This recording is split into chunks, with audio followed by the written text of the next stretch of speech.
the astrological wheel has been around for thousands of years. Essentially, it's an amazing way to look at life and dissect life.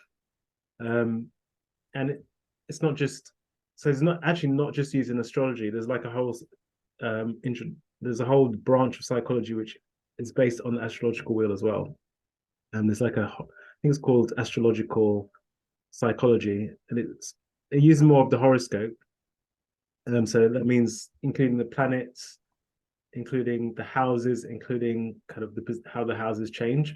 So where what we're going to do is just very basic. So this is the wheel, and we're just going to look at the wheel as it is. So astrology without the planets, everything is in its own sign, and that's what we're going to work from. So if you look at this astrological wheel, you've got the first house, which is Aries, second house is Taurus, third house is Gemini, and so on. It goes round. So conventional astrology, like for example, Aries is not always in the first house. So what happens actually is there's a rotation from you see the arrow from left to right in terms of the houses, but the signs can stay as they are. So when people say, and I've got Aries in my second house, that's because this is rotated, or I've got Aries in my fourth house, it's rotated.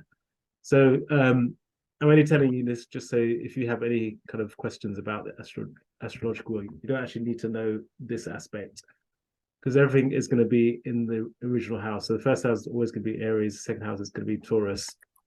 And I don't even need to refer to the signs that are in these houses. The only reason to know the signs is to give you a clue as to what to expect in the house. But if you're not familiar with the astrological signs, then it doesn't matter. So really, it's just the purpose is just to understand what these houses are. That's the main thing. So if I look at this wheel, you notice the first house is kind of the bottom, kind of just below it's actually the equator, but the central line here. And you see it goes from left to right, from the first house round to the sixth house on the other side, and then round to the 12th house. So the reason why this is constructed like this is essentially it's modeling how the sun goes around the earth. So in the first house, the sun is actually there's an imaginary horizon which is between houses 1 and 12, and houses 7 and 9. So we are, and actually with this model, I could have done this model starting clockwise from 1 in a position of 9 like that, but I just wanted to keep it as close to the astrological wheel, because we're tuning into this symbolically. So because we're tuning in via higher self to the collective consciousness of the astrological wheel, I wanted to keep this as close as possible, just to make sure like everyone can tune into it. So that's why I'm keeping exactly as it is. I used to have one where I had 1 at the top and it went around the clock. It would work for me, but it wouldn't work for everyone, because that's not the collective or symbolic use of the astrological wheel. Does that make sense so far? Yeah, I think so. Cool. As much as new things can make sense. Yeah. Cool. Okay. And you can always listen back to the recording anyway. So there'll be quite a bit of information. So and I'll send you some actual reading as well, just so you can decipher it as well. So just going from essentially the horizon is here, and if we start at 1, we're actually below the horizon. So everything below the horizon is not really seen. It's always like the sun is going round from 1 until 9, and then when you get to 7, like the sun suddenly starts to appear on the horizon. So it's like sunrise. So then the sun is going over from 7, 8, 9, and 9 and 10 is like at the highest point, which actually represents the highest potential of 10. That's why it's called the highest potential. And then it comes down 11, 12, and then it sets. So that's the model of the astrological wheel. And why that's important is it gives you an idea of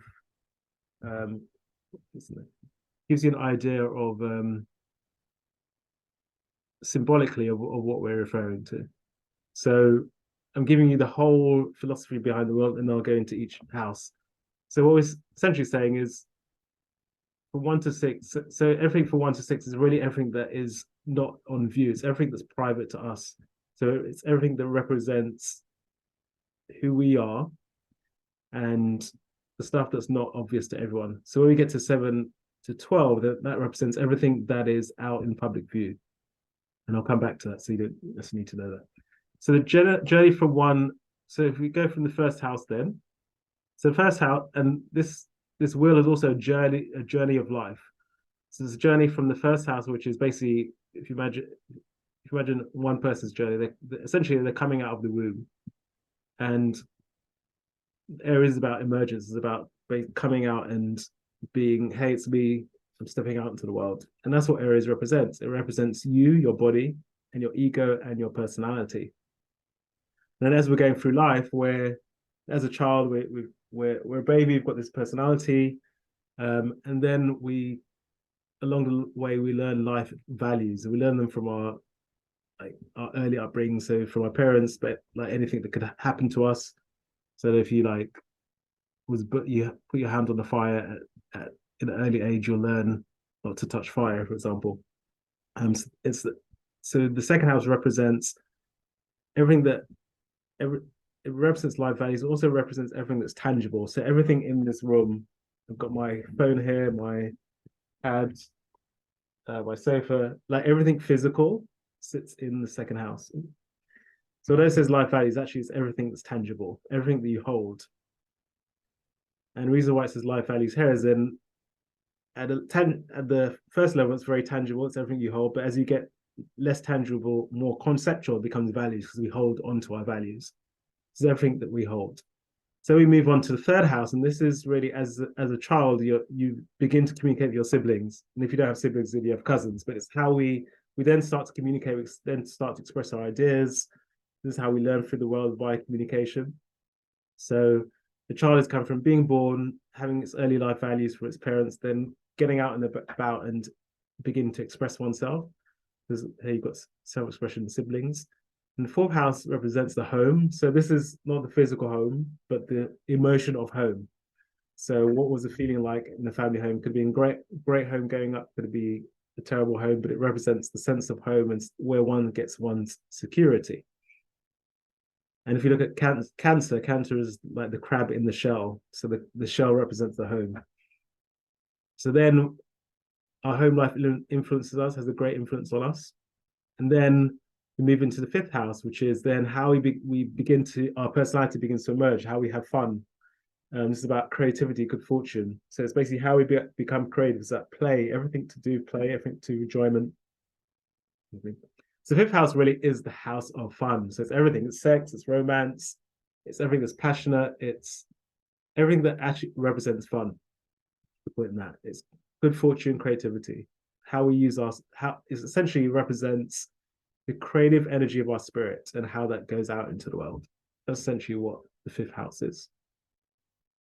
So then we go from the fifth house, which is all about creativity, we go into sixth house, which is about occupation and health. And my friend calls it the salad bowl of the zodiac, meaning it's not very interesting. It's all of the routines, all of the things that one needs to maintain life, but it's not very exciting. So it's like everything you need to do in your job on a day-to-day basis, everything you need to do to maintain your health, cleaning your room, everything that goes on to build and construct. So it's also building and construction, everything that happens on a slow, bit by bit, routine basis.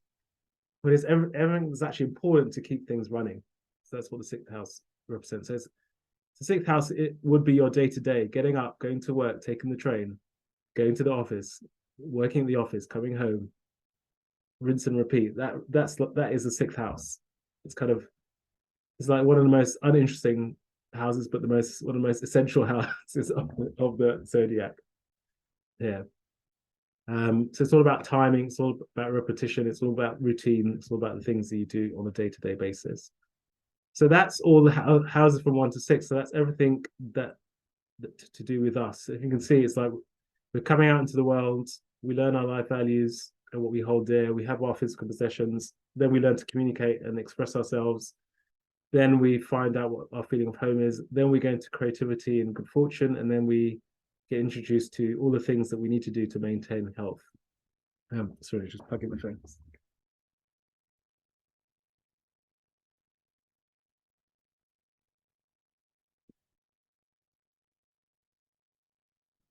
So then we go from houses 7 to 12, and this is now where we're moving from our lives out into the wider world. So 7, 8, 9, 10, 12. So 7 is about, it says marriage and relationships, but it's everything that's to do with our significant other. So it's people that are in our lives who are significant to us. So it's generally partnerships, marriage, and relationships. So it could be business partnerships and relationships, everything that's contractual.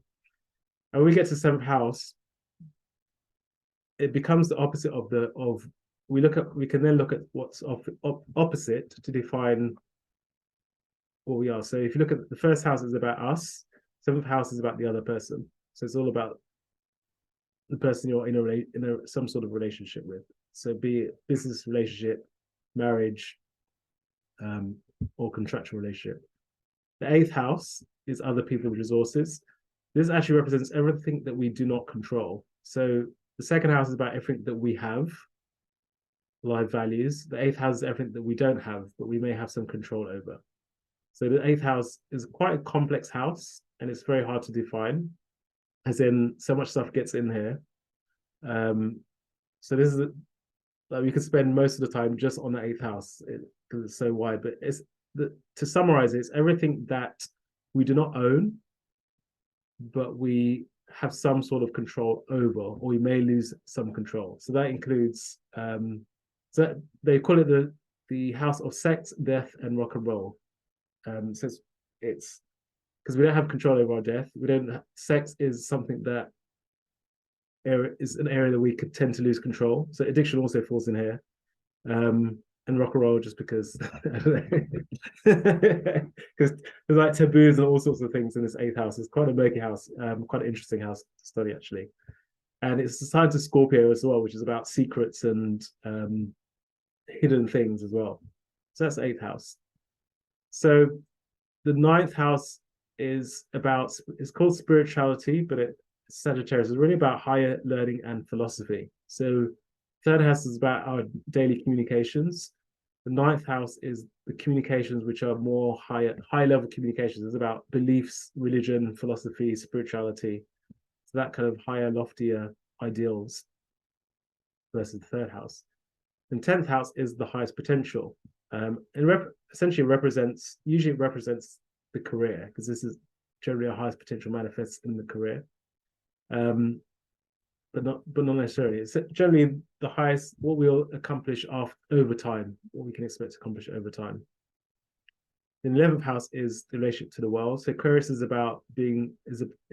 really about being generous. It's really the contribution that we make to the world. The 12th house then is the unconscious. So this is where everything becomes hidden, everything dissolves. I call it the house of everything and nothing. It's the house of the unconscious, the psychic, so everything that we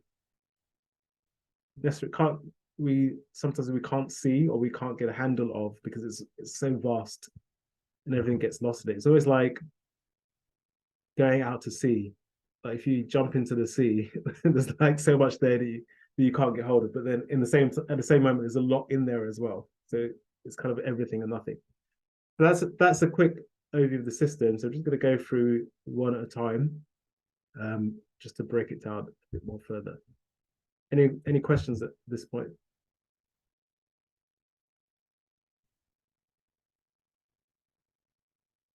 No. Okay, cool. Cool. Okay, so I'm just going to, and then also with the 12th house, because it's cyclical, we then dive back into the first house. It's almost like the psychology reborn. So you go from everything and nothing to you or me, we're being born again. So it's cyclical. So the 12th house is next to the first house. The 12th house is like everything dissolves. So it's like Pisces till the things suddenly emerge again, and it's like I'm here again. If that makes sense. So let's go through. So the first house then is is the person. So it's you, it's your body, your personality, yourself. So essentially, when you walk into a room, you're bringing your first house with you.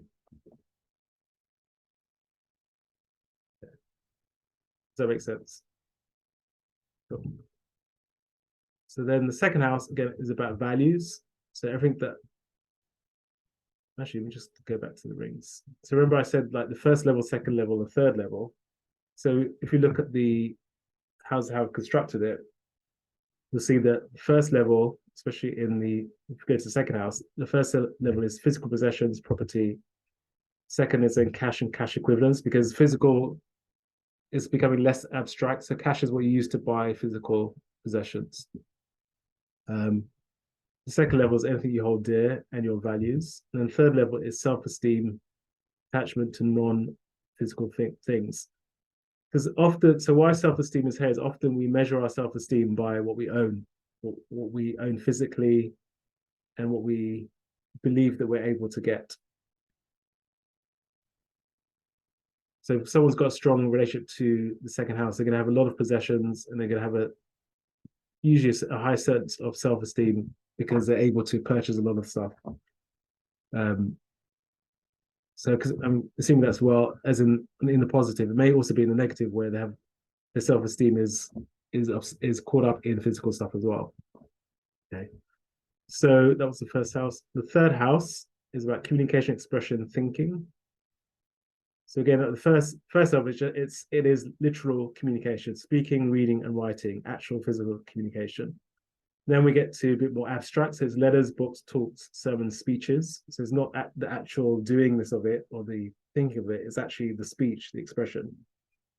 Then we get to third level. It's more conceptual. So it's like instead of my speaking readers, actually my concepts, my ideas, my intellectual property.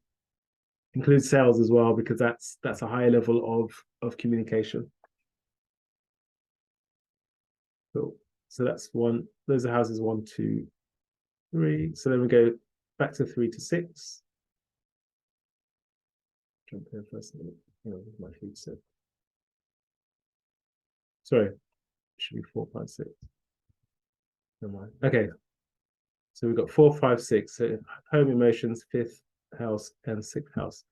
So the fourth house really is connected to your sense of home, how well you feel at home. So at first level,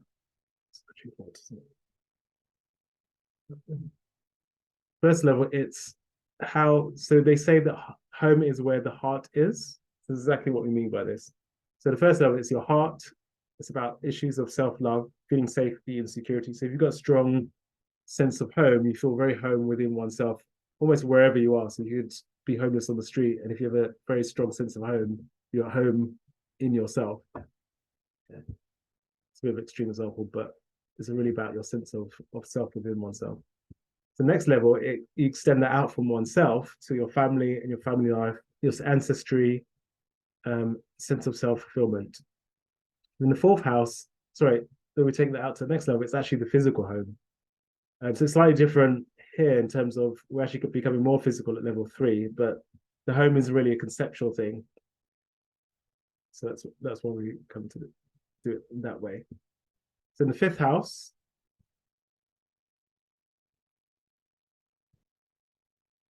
is creativity and fortune.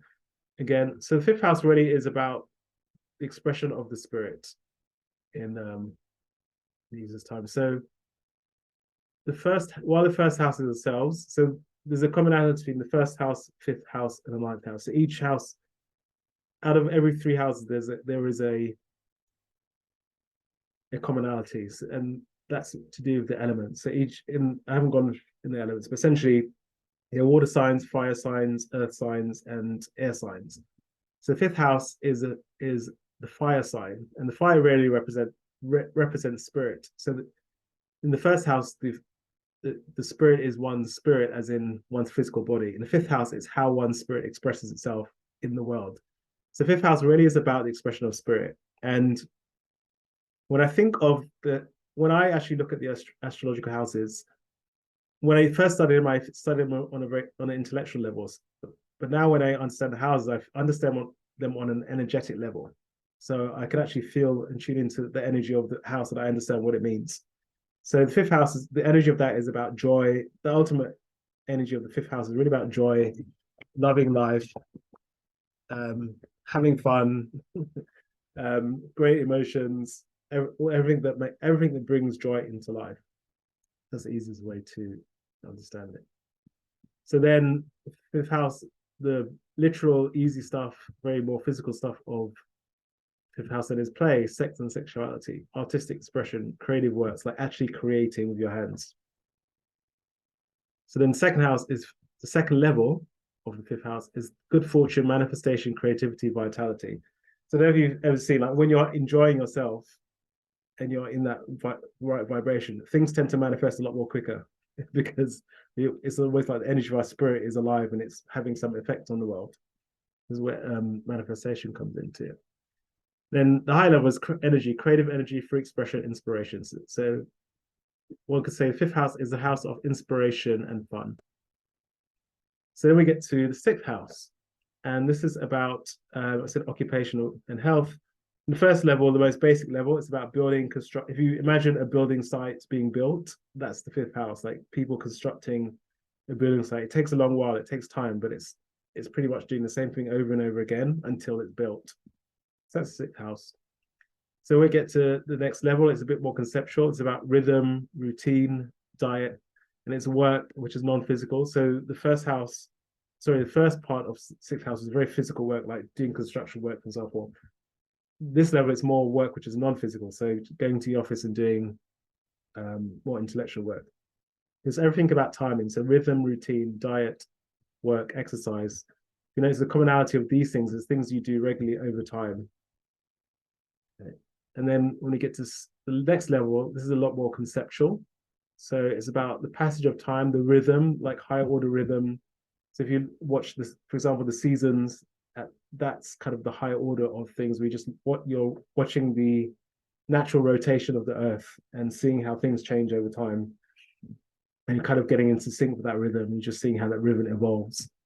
So that's that. And then productivity, priorities, timing, also sequence of events. So the level 3, it's all about timing. It's all about how time moves and how the planets move, how the earth moves around the sun. It's all about that natural order of things. Cool. So so done houses 1 to 6. So I said all of those houses are very much to do with us. They're very much to do with us and our lives. Feeling at home, expression, creativity, inspiration, going to work. And then when we go to 7th house, 7 to 12, it's more coming out into the world. So again, so 7th house is the partnerships we make. So whereas the house opposite, which is the first house, was about ourselves, now this is about the partnerships we make. And it includes all the stuff that comes along with partnerships, disagreements, like trying to figure out, trying to make arrangements, trying to barter, trying to negotiate, making promises to other people. So they also call it the house of contracts. It's a house of business essentially because you're engaging in a contractual exchange with someone else. So that's why I call it the house of partnerships. So then the 8th house is other people's resources. So everything that you do not own, but you may have some control over. The 9th house is the house of wisdom and spirituality. So just get that table up.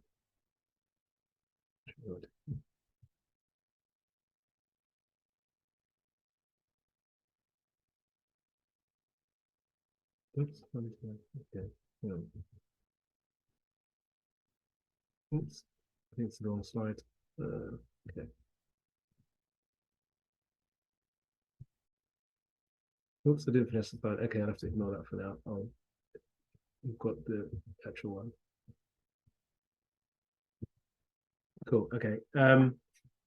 Which I did want to go to the 8th house. Let me just find it. A second. I think I deleted the wrong slide.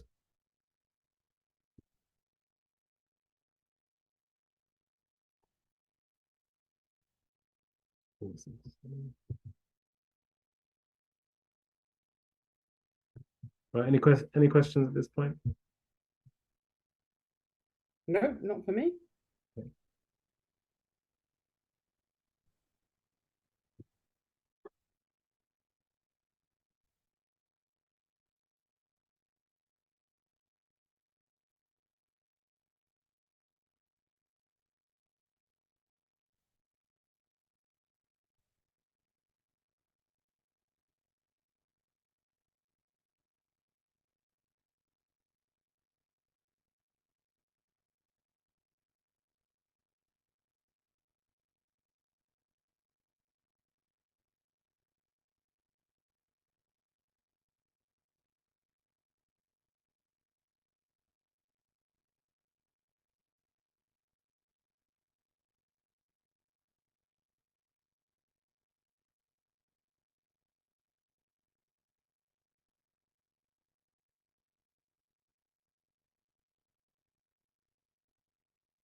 quick slide editing here.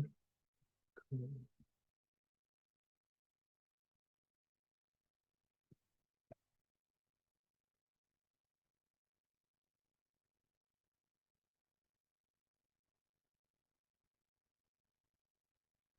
Okay, let's resume. Okay, cool. So this is the slide.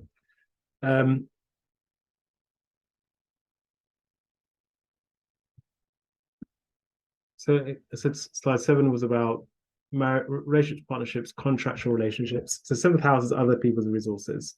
So and the first level is other people's resources that you may or may not have control over it. So other people, so this is other people's physical resources. So generally, generally it's other people's. So it's someone you have a 7th house relationship with. So if it's your partner, it's their resources. If it's your business partner, it's their resources generally, or it's resources that someone, if you ask them and you had that type of relationship, you could have access to those resources. So it could actually be business partnerships as well, or your company. So then we have taxes, which generally you don't pay, but I mean, you have to pay and sometimes you get it back. Also includes debt, so stuff that other people own and we owe, and then inheritance. So these are all forms of money generally coming to you that has essentially has some control over you in a way.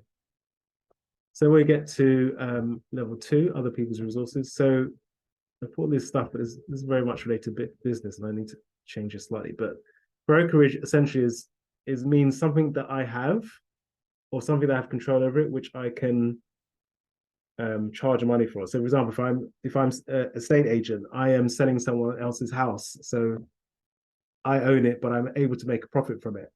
So I'm profiting I'm profiting from other people's resources. Or if I have a recruitment agency, I'm profiting over another person. I'm getting commission from their resources. So this is really about having something you have control over, which can be in your benefit. So essentially, it's profiting from other people's resources. At least that as well. So, but it also includes stuff that has control over you. So addiction comes in here because the addiction has control over us, for example. Taboos, so anything from sexual taboos to general taboos, because generally taboos have some control over us because we're either hiding it or we have a strange relationship to it. So it also includes that. And then at the higher level, it really is then about more conceptual. So it's about control. It's about transformation magic. There's a lot of magic in here, and because I created this for myself, so I will not coming across lots of stuff when it actually happened. So in the healing world, I came across this all the time, which is why I put this in there. But I think we actually didn't tag on everything, so I'll actually get rid of some of these. Yeah, it's essentially everything that you. So when I get to on this level, the reason magic is here is just because you don't really have any control over it at all. And it's so random, you have no idea like how it works, or you have no full idea of how it works and what it does. Yeah, so that's actually that's the 8th house. The 8th house is a very complex house, but this is actually the easiest way to understand it. It's on the physical level, it's everything that we may have access to, but we don't actually own. Okay. And on the other levels, it's all about control. So what has control over us, what we have control over. Okay. So then we go to the 9th house. So 9th house is a very interesting house. So it's interesting because all these houses 7 to 9, they become more interesting than the first 6 houses because they involve other people. So the 9th house is about philosophy, law, erudite knowledge, astrology, publishing. So these are all, if you think about them, they're all bodies of work which are about philosophy. That's what I'm looking for. What's erudite? Erudite knowledge is actually a good question. Actually, I have to look that up. I did actually know. I have looked it up before, so let me just Google that. I think it means intellectual, but let me just get the proper phrasing.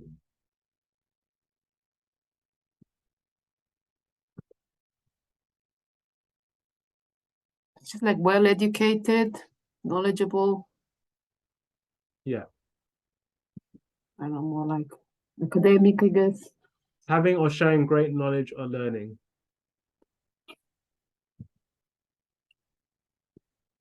So knowledge or learning that is gained from studying. Thanks. Yeah.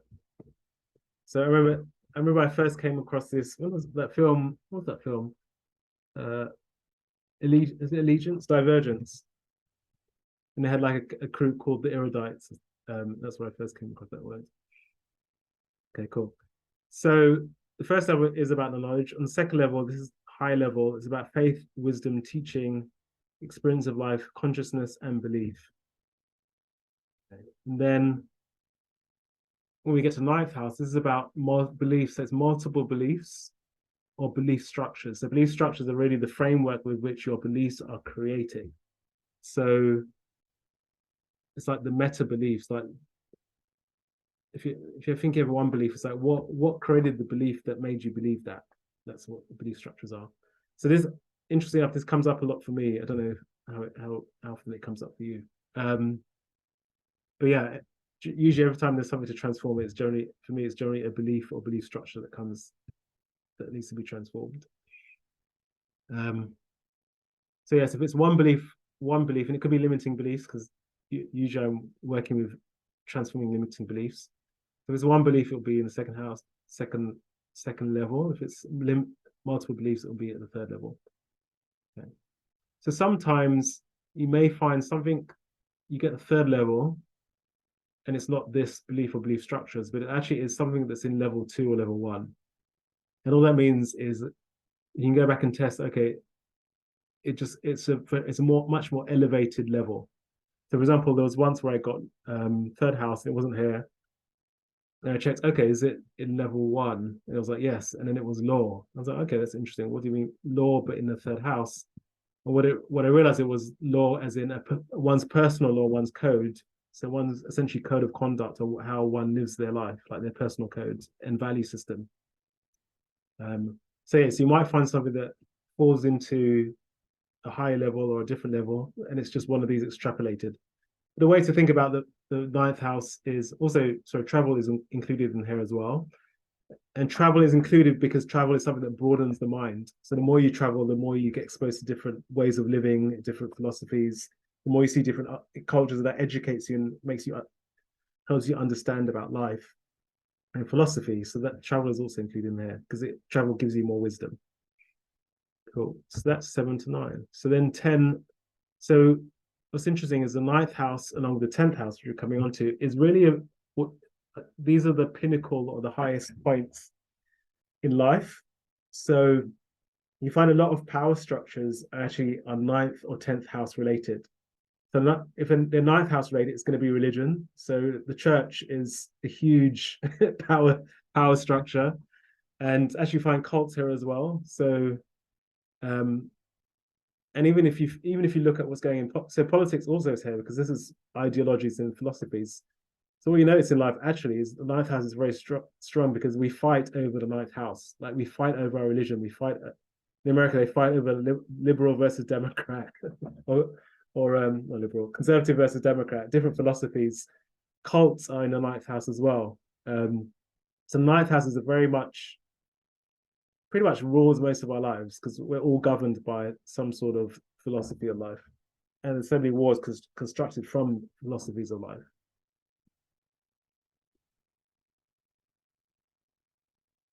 So then we get to 10th house, which is the highest potential career and achievement.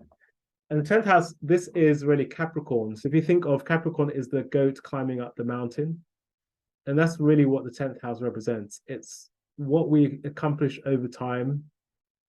And it's the mountain we're climbing at. And when we say the mountain, it's not necessarily the destination. It includes the destination, but it's also in the present as well. So highest potential is both what we can achieve over time, but it's also now. Like we can be our highest potential in the now. Sometimes we kind of go into like, oh, when I achieve my highest potential, but we can actually stand in and be in our highest potential at any moment in time as well. So that's an interesting point to look at. It includes our career, and it's all about achievement, but achievement that happens over a longer period of time. Cool. So 10th house is accomplishment, achievement, career, the stage, meaning, so if you're in your career, you're being visible in your industry, for example. There's recognition, awards, accolades, things coming to fruition. Being a public figure is 10th house as well, because whatever career we're in, we're seen and known for what we do. Politics is here as well. More from the career side versus the 9th house is ideology. The 10th house is politics in terms of getting stuff done. 10th house is life's calling, what we're meant to do in our life. It could be a career thing, it could be something that's non-career related, but it's our life's calling. It's highest potential, it's our legacy. So it's very much a house of one of the most important houses, essentially, which is why it's called the highest potential. But it's really what we're here to do. What is going to bring us joy? What's going to bring us fulfillment? And then, let's see, 11th house is relationship to the world. This is about humanity. So it includes our friends. So we've got friends, community, people. And then on a wider level, it's networks, global community, society, internet, everything that we use in order to reach humanity. Then the 11th house, the third level, which actually, this comes up a lot for me as well, so I'm sure it comes up for you, but it's really how you relate to humanity in general, how you relate to the world, but the world of humanity. So I often get your existential view of humanity. So how does the world exist for you? Do you see the world as full of opportunities, or do you feel it's a world to be feared of? Like that. Then relationship to the world, to humanity, again, how you relate to humanity, and also how the world exists for you. So the world as in the world of human beings. Okay. And then we go into the 12th house. So the 12th house, again, is like the sea. So there's a physical component to 12th house, which is where we essentially lose touch from humanity. So it's where we lose our sense of self, where we essentially where we get isolated. So the more physical level, it becomes prisons because we get isolated and we're separated from humanity. It's loss, it's being isolated, it's stuff that's underground that we can't see. It's the unconscious or the subconscious. So this is stuff that's going on with ourselves that we cannot see, that we may have an awareness that it's there, but we can never ever see the totality of our subconscious or unconscious self. So that's why the 12th house is unconscious. Like things may come up, but we never get to see the whole of it. We can just go in, dive in and get glimpses. And then the 12th house on the next level is social media, but the mass of social media. Again, there's so much stuff on social media. Like just go into Twitter, you'd never ever be able to see it all. So it's more, whereas the 11th house includes social media, but it's more networks where you're communicating with specific people, you're communicating with friends. It's easier to understand. You can get a sense of it. When it's a 12th house, it's so mass that there's no way you could ever hope to get an understanding of it. So that's social media appears twice here. So then it's also energy, so non-physical energy. So it includes your energetic vibration. So I do Dr. Joe meditations, which Anna does as well. And in Dr. Joe, you basically tune it into the universal field, and then you just tune into different vibrations of energy. It's very much 12th house. You're just everything and nothing. Like you could be absolutely nothing in the void, but you can be everything in the void as well. So that's the whole energy of the 12th house. So it includes the spiritual world as well. It includes psychic powers, because the psychic world is so difficult to ascertain. No one can really fully understand it. So that's why it lies here. And then the 12th house, I'm going even further still, like going out of this world and going to an angelic, we're going to past lives, interdimensional, and just the unknown in general. So that's quite interesting. And there's probably going to be even more stuff in the 12th house, just because it's so unknown that it's so broad that we can never fully know what it is. Any questions at this point? Cool. And then just a